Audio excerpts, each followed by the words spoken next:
വേദനിപ്പിച്ച ഒരു കാര്യമായിരുന്നു അത്, അല്ലേ? നമ്മളെല്ലാവരും വലിയ സ്നേഹത്തോടെയും ബഹുമാനത്തോടെയും ആദരവോടെയും ഒക്കെ നോക്കിക്കാണുന്ന പാണക്കാട്ട് സെയ്ദ് സാദിഖ് അലി ശിഹാബ് തങ്ങളുടെ ചിത്രം മോർഫ് ചെയ്തിട്ട് സോഷ്യൽ മീഡിയയിൽ പ്രചരിപ്പിക്കുക, എന്നിട്ട് വിത്തിൻ മണിക്കൂർ അത് സോഷ്യൽ മീഡിയയിൽ എത്തി എന്ന് കാണുമ്പോൾ തന്നെ പോസ്റ്റ് മാത്രമല്ല അക്കൗണ്ട് തന്നെ ഡിലീറ്റ് ചെയ്യുക. അക്കൗണ്ട് ആണെങ്കിൽ വളരെ ചുരുങ്ങിയ കാലം മാത്രം ഉപയോഗിച്ച അക്കൗണ്ട്, അതിൽ 1-2 പോസ്റ്റുകൾ മാത്രം വന്നിട്ടുള്ള അക്കൗണ്ട്. അത്തരത്തിൽ വളരെ കൃത്യമായ പ്ലാനിങ്ങോട് കൂടി ഉടലെടുത്ത ഒരു വിവാദം. പക്ഷേ അത് ഈ രാഷ്ട്രീയ മര്യാദകേടുകൾക്കപ്പുറം അത് വേദനിപ്പിച്ചത് കേരളത്തിൻ്റെ പൊതുസമൂഹത്തെയാണ്, അല്ലേ? പാണക്കാട്ടെ കുടുംബം എന്ന് പറയുന്നത് അത്രമാത്രം വേണ്ടപ്പെട്ട ഒരു കുടുംബമാണ്. ഈ നാടിൻ്റെ മതേതരത സ്വാഹോദര്യത്തിന് വേണ്ടി വലിയ രീതിയിൽ പ്രയത്നിക്കുകയും പ്രവർത്തിക്കുകയും ചെയ്യുന്ന ഒരു കുടുംബം.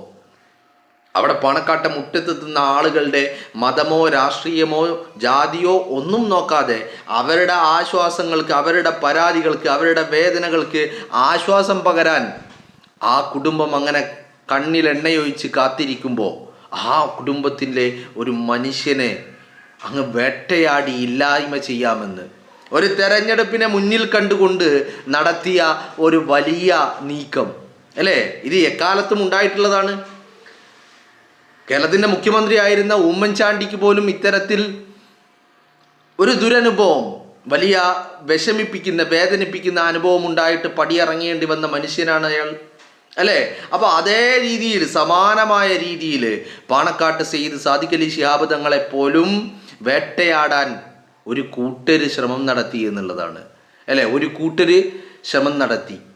കൃത്യമായിട്ട് ഈ പറയുന്ന പെരിന്തൽമണ്ണയിലെ സഖാക്കളുടെ പാരമ്പര്യമുള്ള കുടുംബത്തിൽ നിന്ന് വരുന്ന ഒരു വ്യക്തി, അല്ലേ? എവിടെയോ എന്നോ വെച്ച് MSFൻ്റെ ഒരു പരിപാടിയുടെ ഭാഗമായിട്ടൊരു ഫോട്ടോ എടുത്തു എന്നതൊഴിച്ചു കഴിഞ്ഞാൽ കുടുംബവും പിതാവും ഒക്കെ നല്ല ഒന്നാം തരം സഖാക്കൾ, അല്ലേ?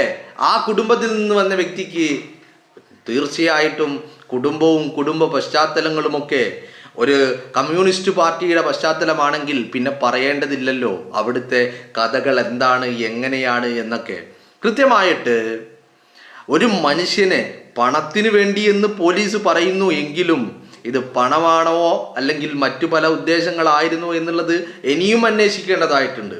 എന്താണെങ്കിലും ചിത്രം, പുറത്തു വിട്ട ചിത്രം, സോഷ്യൽ മീഡിയയിൽ പങ്കുവെച്ച ചിത്രം അത് വ്യാജമാണ് എന്ന് നമ്മൾ ഉറപ്പിച്ചതാണ്. അതിപ്പോൾ പോലീസ് അത് ശാസ്ത്രീയമായ പരിശോധനകൾ പോലും നടത്തി